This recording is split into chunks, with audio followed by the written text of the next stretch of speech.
매 주일마다 이렇게 아름다운 찬양으로 하나님께 영광을 돌려드리니 정말 감사할 뿐입니다. 주님의 은혜가 비록 함께 하지 못하지만 여러분들의 삶 가운데 늘 가득하시기를 주님의 이름으로 축원합니다. 우리 말씀을 나누기 전에 서로 샬롬의 인사, 축복의 인사를 함께 나누면 어떨까요? 여러분 가정에서도 같이 함께 축복의 인사를 나누면 좋겠습니다. 다 같이 축복의 인사 나눌까요? 샬롬, 축복합니다. 우리 마음을 모아 기도하시겠습니다. 자비로우신 하나님, 오늘도 주의 성전으로 저희들의 발걸음을 함께 하지는 못하였으나 주님께서 친히 그 발걸음을 우리의 삶 가운데로 옮겨주신 줄 믿사오니 이 시간 말씀을 통하여 저희를 만나주시고 저희를 위로하시고 저희에게 복을 허락하여 주시옵소서. 부족한 종 주님께서 세우셨으니 말씀의 권능을 부어주셔서 오늘 이 시간 은혜의 선포가 이루어지게 하시고 또한 가난한 자, 빚진 자, 억눌린 자가 오늘 은혜를 선포하며 하나님의 영광 올려드릴 수 있는 저희 모두로 삼아 주시옵소서. 감사드리며 사랑이신 우리 주 예수 그리스도의 이름으로 간절히 기도드렸습니다. 아멘. 이미 아시는 분도 계시겠지만 저는 매주 이 설교의 본문을 교회력, 그러니까 철치 칼렌더라고 하죠. 거기에 맞춰서 정한 성서 일과를 따르고 있습니다. 흔히 렉셔널이라고 부르는데요. 우리가 매주 절기를 따라 예배를 드리는 것처럼 성경도 교회의 절기에 맞추어서 본문 말씀을 정하여 읽는 관례가 지금까지 있어 왔습니다. 물론 설교자가 임의로 본문을 정하여서 말씀을 선포하기도 하지만 우리 연합 감리교회는 교회 일치운동의 정신을 지금까지 잘 지켜와서 성서 일과에 의한 말씀 읽기를 오래전부터 장려해 왔습니다. 특별한 이유가 아니라면 앞으로 저는 성서 일과에 따라 본문을 정하여 매주 주일 설교를 여러분들에게 할 계획입니다. 성서 일과에 따른 오늘 구약의 창세기 본문 말씀은 삼촌 라반의 집에서 겪은 파란만장했던 야곱의 이야기를 다루고 있는 부분입니다.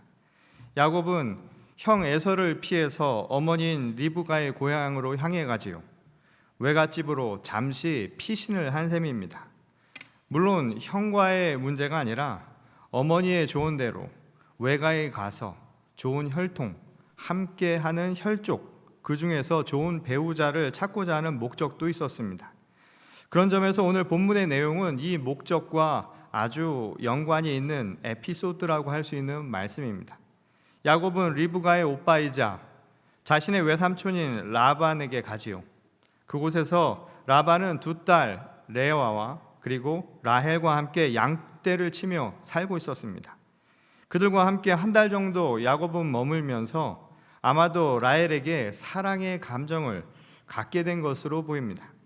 창세기 29장 17절에서 18절에 보면 레아는 시력이 약하고 라헬은 곱고 아리따우니 야곱이 라헬을 더 사랑함으로 대답하되 내가 외삼촌의 작은 딸 라헬을 위하여 외삼촌에게 7년을 섬기리이다 라는 구절이 나옵니다. 야곱이 라헬에게 관심을 더 가진 이유가 아마도 외모와 관련이 있는 것이 아닌가라는 추측을 할 수 있는 대목이죠. 사실 외모라고 하는 것은 검증이 불가능한 아주 주관적인 판단임에도 불구하고 졸지에 이 구절로 인해서 레아는 성경 속에서 못생긴 여인의 대명사가 되어버렸으니 아마 개인적으로는 억울할 만한 일이라 할 수 있을 겁니다. 하지만 시력이 약하다라는 이 개역본의 번역과 달리 새 번역이나 다른 영어 번역본에는 눈매가 부드럽다라고 그렇게 번역을 해놓았죠. 눈매가 부드럽다라는 말은 에둘러 다시 표현을 하면 나름대로 눈가에는 매력이 있었다, 그렇게 해석할 수도 있는 대목입니다. 그러니까 레아가 못생겨서라기보다 나름대로 눈매는 괜찮았지만 이 야곱은 그래도 얼굴과 몸매가 매력적인 라헬에게 호감을 가졌다. 아마 이 편이 좀 더 나은 해석이 아닐까라고 생각을 할 수 있는 부분입니다. 일종의 취향차라고 할 수 있겠죠. 여하간 야곱은 자신의 마음을 빼앗은 라헬을 얻기 위해 외삼촌 라반의 일을 도와주게 됩니다. 라헬과의 결혼을 조건으로 삼촌과 약속을 맺고 7년이라는 세월을 그를 위해서 일을 하게 됩니다. 7년의 노동은 이 당시 유대 사회의 전통을 보게 되면 이 결혼을 위해서 신랑 측이 신부 측에게 지참금을 주는 관례들이 있었죠. 그것으로 볼 때 아마 몸으로 대신 떼온 것이라 표현할 수 있는 부분입니다. 그런데 사랑에 흠뻑 빠져있던 야곱에게 이 7년의 세월은 아무것도 아니었던 것으로 보이지요. 그는 7년의 세월을 마치 수일처럼 느낄 만큼 오직 라헬과의 결혼을 생각하며 모든 것을 참고 인내했던 것으로 보입니다. 그렇게 약속한 기한이 되어서 야곱은 꿈에 그리던 라헬과의 혼인식을 치르게 되지요. 그런데 무슨 드라마에나 나올 법한 일이 벌어집니다. 첫날 밤을 지내고 나서 눈을 떠보니 옆에 있는 것은 자기가 그렇게 사랑했던 라헬이 아니라 그의 언니 레아였던 것이죠. 신부가 바뀌었던 겁니다. 뛰는 놈 위에 나는 놈이 있다고 이 삼촌 라반이 야곱을 속인 것이었죠. 26절에 보면 라반이 이르되 언니보다 아우를 먼저 주는 것은 우리 지방에서 하지 아니하는 바이라 라고 기록을 하고 있습니다. 그러니까 라반이 작정을 한 것이죠. 조카를 속이기 위해서 애초부터 그렇게 꾸민 일이라는 것을 알 수 있는 대목입니다. 처음부터 지키지 않을 약속을 한 것이었죠. 공짜 노동력을 얻기 위해서 비열한 방법을 사용한 셈이었습니다. 그러나 라헬을 얻고자 하는 열망 하나 때문에 야곱은 울며 겨자 먹기 식으로 7년을 더 자신의 외삼촌이자 이제는 장인이 된 라반을 위해 일할 수밖에 없었습니다. 결국 사랑하는 여인과의 결혼을 위해 그는 14년이라고 하는 긴 세월을 그곳에서 노동을 하며 보내야 했던 것이었지요. 한때는 속임수를 써서 형과 아버지를 속이고 자신의 사리 사욕을 채우던 야곱이었습니다. 그러나 이제 입장이 바뀌어서 자기 사익을 채우기 위해 자신의 사위마저 속이는 이 자기 장인에 의해서 일종의 피해자가 된, 다시 말해 위치가 바뀐 야곱의 신세가 되어버렸다는 것이죠. 물론 창세기 30장의 이야기를 보면 그 뒷얘기가 나오는데 야곱도 뒤끝이 요즘 말로 장난이 아니옵니다. 이 고향으로 되돌아가기 이전에 눈속임을 해서 결국 장인에게 제대로 한 방 먹이고 많은 재산을 가지고 다시 고향으로 떠나는 이야기가 나옵니다. 정말 가족 간에 속고 속이는 막장 드라마의 연속이라 할 만한 이야기가 나온 것이었지요. 이 지점에서 어떤 사람들은 아마 이런 의문을 가질지도 모릅니다. 성경에서 언급된 야곱의 위상을 생각해 보면 더더욱 그렇지요. 그를 통해 하나님은 이스라엘의 민족, 그 근간을 세웠다 해도 과언이 아닙니다. 그런 입장에서 도대체 하나님은 왜 이런 사람을 선택하셔서 하나님의 백성, 그 민족의 기초를 삼은 것일까? 이런 질문이 충분히 가능하다는 겁니다. 뭔가 부족한 점이 많은 사람, 뭔가 허점이 많을 뿐만 아니라 문제가 많은 사람이라는 생각을 우리 누구나 할 수 있기 때문이라는 것이죠. 이스라엘 민족을 향한 하나님의 언약의 성취를 이야기하려면 차라리 없어도 될 이야기가 아니었을까? 오히려 감추어도 좋을 부끄러운 이야기임에도 불구하고 성경은 왜 이러한 이야기를 기록하고 있을까? 이런 질문을 할 수 있다는 겁니다. 오늘의 또 다른 본문인 복음서의 비유 이야기는 어쩌면 이 질문에 대한 하나의 단서를 우리에게 알려주는 대목이라고 할 수 있지요. 너무나 잘 알려진 겨자씨와 누룩의 비유 이야기입니다. 두 비유의 이야기를 한마디로 요약하면 바로 이것이죠. 하늘나라는 비록 지금은 작지만 장차 큰 나무가 될 겨자씨와 같습니다. 그리고 지금은 납작한 밀가루 같아 보이지만 그것을 크게 부풀 수 있는 누룩과 같은 것, 이게 바로 하나님의 나라입니다. 이 비유라는 것이죠. 이 겨자씨가 외적인 성장을 보여주고 있다고 말한다면 누룩은 내적으로 변화되는, 다시 말해서 내적인 변화에 대한 것에 초점을 두고 있는 모습이라는 것을 알 수 있습니다. 욥기 8장 7절에서 내 시작은 미약하였으나 내 나중은 심히 창대하리라 라는 이 말씀도 보통 이와 유사한 뜻으로 우리가 이해하는 말씀이죠.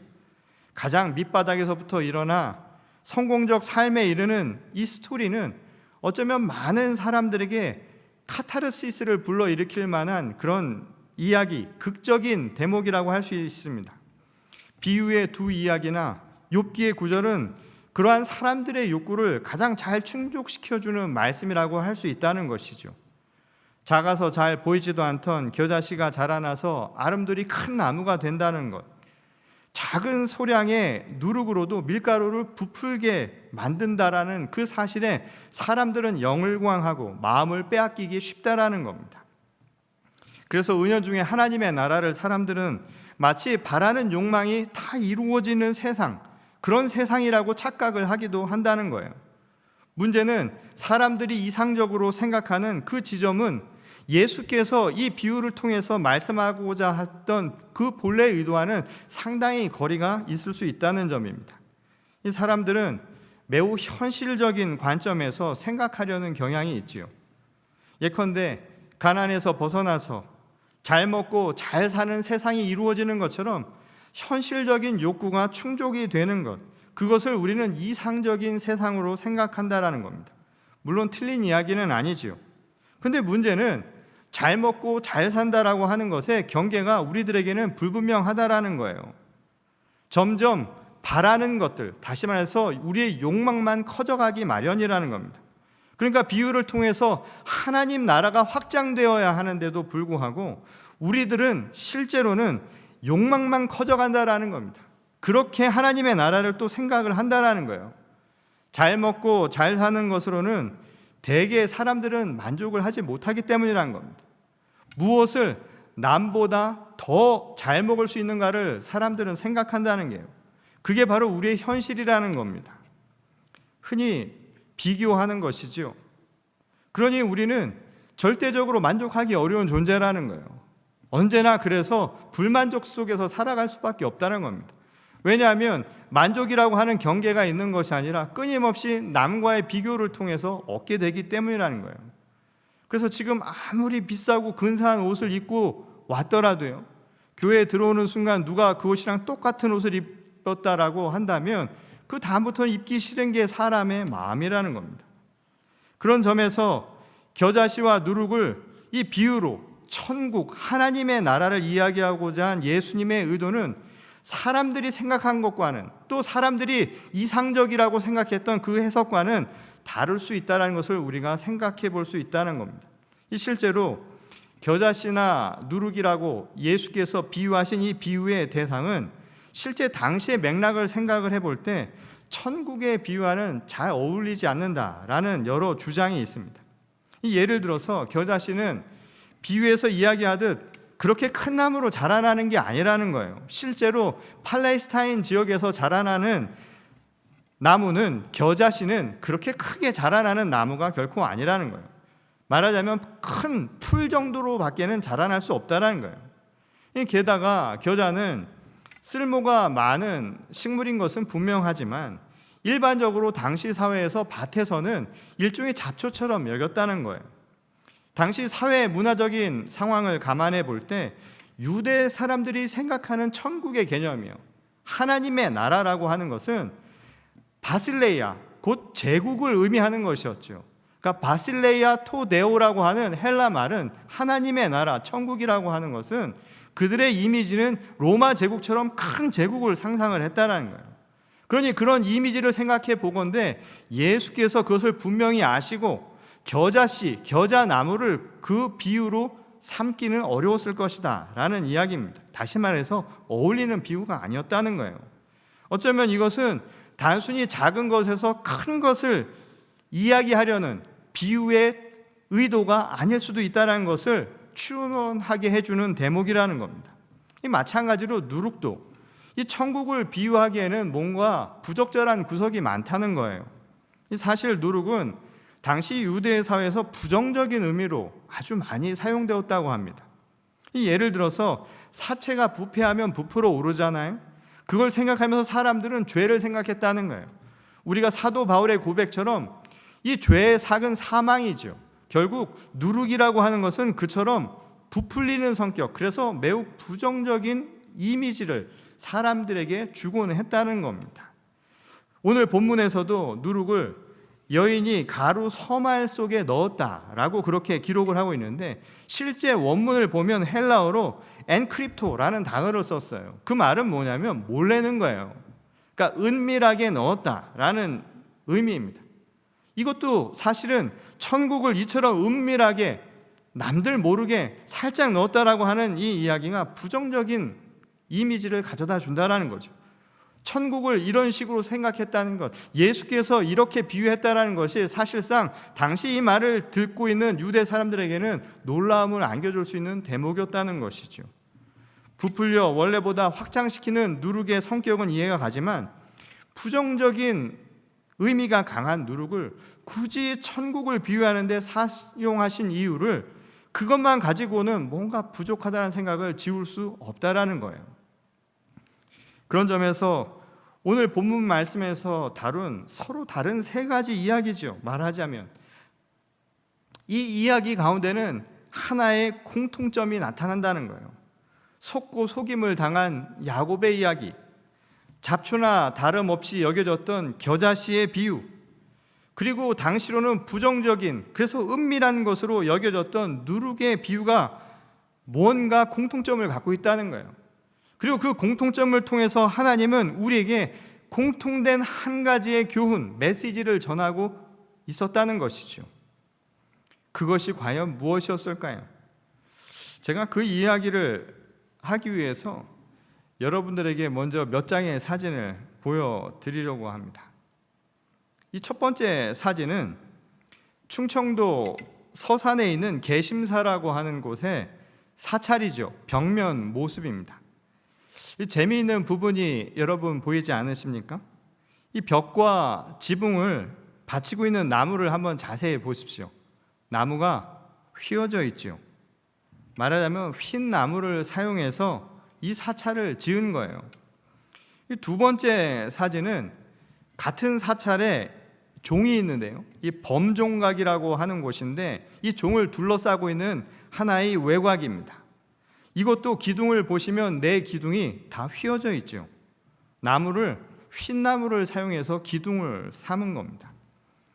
자, 세 번째 사진이 있는데 이 세 번째 사진은 우리 옛날 한옥 가구들 기억하실 거예요. 그 가구에 기둥을 받치고 있는 주춧돌을 제가 여러분들에게 보여드리는 겁니다. 여러분, 돌을 한번 자세히 보십시오. 돌이 일정하진 않죠. 똑같은 돌이 아니라는 겁니다. 지금 이 사진은 이걸 가까이서 찍은 모습인데 아무렇게나 생긴 돌 위에 기둥을 고정시킨 모습이죠. 옛날 우리말에 이렇게 생긴 거를 우리가 흔히 덤벙거린다라는 말을 쓰죠. 덤벙거리게 생겼다고요. 아무렇게나 생겼다라는 거예요. 덤벙거리게 생긴 돌 위에 기둥을 세운 것, 다시 말해서 그 돌을 주춧돌로 삼았다고 해서 우리말로 이것을 덤벙주초라고 부릅니다. 요즘의 시각에서 보면 생긴 것도 형편없고 안정감도 현저히 떨어져 보이죠.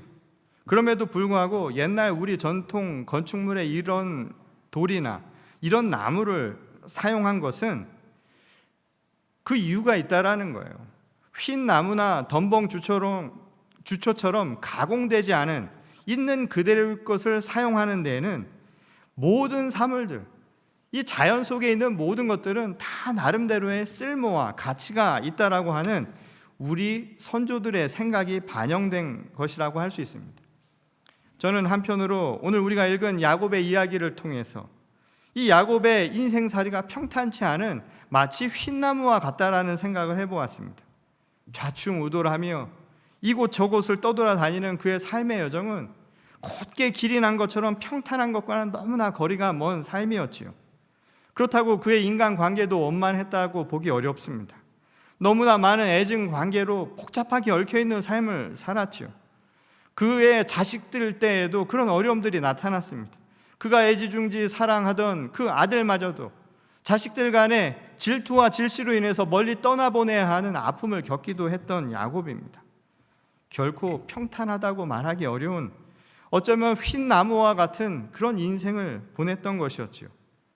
그러나 하나님은 그러한 그를 그렇게 흰 나무와 같은 그를, 볼잘것 없어 보이는 그를 덤벙주초처럼 하나님께서 구원하시기로 약속하신 그의 백성들을 위해서 그 민족의 기틀을 세우는 주춧돌로 삼으셨다는 거예요.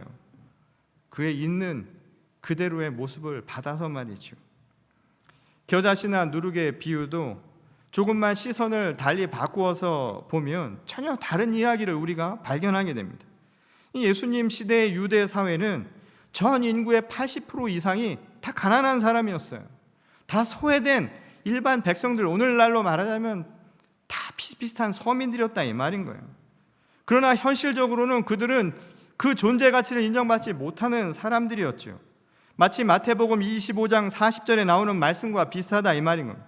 너희가 여기 내 형제 중에 지극히 작은 자 하나에게 한 것이 곧 내게 한 것이니라. 바로 이 말씀처럼 그 지극히 작은 자들, 그들이 바로 전 인구의 80% 이상을 차지했던 일반 백성들의 모습이었다는 겁니다.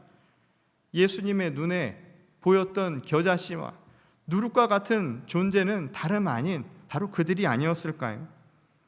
그래서 예수께서 보여주고자 하신 천국, 진정한 하나님의 나라의 비유 역시도 먹을 게 많아지고 다 성공적인 삶을 살아가라고 하는 확장의 이야기가 아니었다라는 겁니다.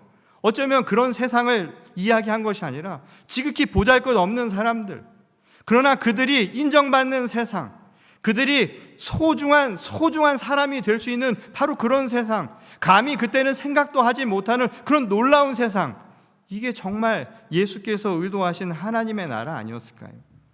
그래서 그들도 함께 사람으로 소중한 가치로 인정받아서 함께 먹고 기쁨을 나눌 수 있는 그런 세상이야말로 정말 하나님이 우리에게 보여주고자 하신 천국, 하나님의 나라의 모습이 아니었을까요? 한마디로 겨자씨나 누룩이 커지는 것, 그러한 성격에 초점을 두는 것이 아니라 오히려 예수님은 아무것도 아닌 보잘것없는 아주 지극히 작은 자라는 바로 그 사실에 초점을 두고 계셨다라는 말씀입니다. 하늘나라는 작고 보잘것없으며 심지어는 당시 율법으로는 부정하다라고 취급받던 바로 그들을 위해 존재하는 나라라는 것이지요. 그들이 하나님으로부터 있는 그대로 인정받고 하나님으로부터 쓰임받는 세상, 바로 그런 세상을 예수께서 말씀하고자 하셨다는 겁니다. 제가 새 이야기가 가진 공통점이라고 말한 이유가 바로 여기에 있습니다. 비록 이름도 빛도 없이 살아가는 삶이지만, 조금은 휘어있는 듯 평탄치 않은 삶을 살아가지만, 모난 듯 울퉁불퉁해가며 서로 부딪히며 살아가는 못난 모습인지 모르지만 하나님은 여전히 우리를 있는 그대로의 모습으로 받아주시고 계시다는 겁니다. 그게 사랑이고 그게 하나님의 한량없는 은혜라는 거예요. 모사꾼에서 사랑꾼이 되어가는 야곱의 모습, 다소 휘어 보이는 그의 삶의 여정 속에서, 그리고 가진 것 없이 살면서 때로는 사람들에게 부정하다고, 때로는 못났다고 손가락질마저 받고 살아가는 지극히 작은 자들의 애환 속에서도 하나님은 여전히 살아계셔서 우리를 있는 모습 그대로 받아주시며 하나님의 구원의 길로 우리를 인도해주고 계시다는 겁니다. 그것이 바로 우리에게 주신 하나님의 은혜입니다. 그것이 우리에게 얼마나 큰 기쁨입니까? 그것이 우리에게 얼마나 큰 소망입니까?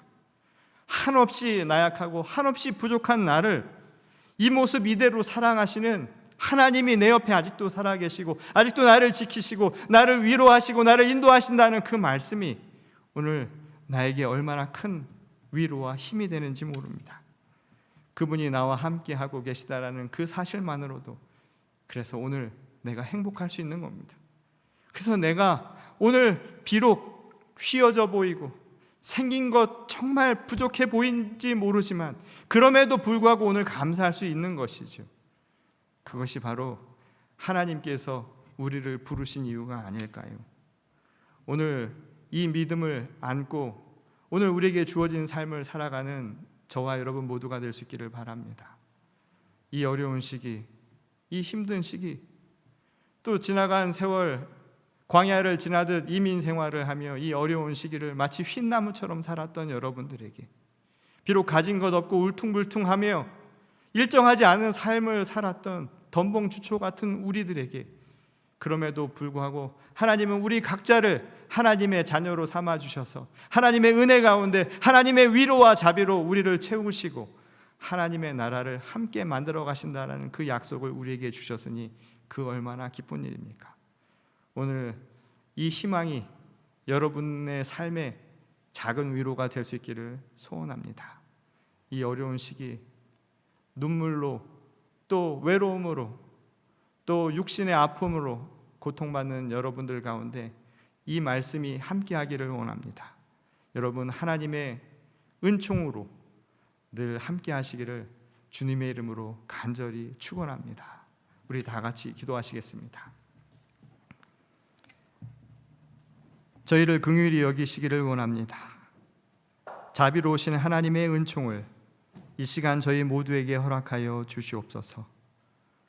휜 나무처럼 덤벙주초처럼 뒤틀리고 억눌리고 참 못난 삶을 살아가는 우리임에도 불구하고 있는 모습 그대로 사랑하시는 하나님께 감사의 영광을 올려드립니다. 어렵고 힘든 시기를 지금 지나가고 있는 주님의 자녀들, 이 시간 이 말씀을 통해 다시 한번 하나님의 은혜를 바라보며 위로받게 하시고 또한 용기를 얻게 하시고 소망을 얻게 하셔서 담대하게 나가게 하여 주시옵소서. 삶은 성공이 아니라 하나님께서 우리를 지키신다라는 그 믿음 안에서 더 큰 행복을 누릴 수 있다는 것을 깨닫게 하셔서 오늘도 주님과 함께 동행하는 거룩한 자녀 되게 하여 주시옵소서. 오늘 이 시간 주신 말씀에 감사드리오며 살아계신 우리 주 예수 그리스도의 이름으로 간절히 기도드렸습니다. 아멘.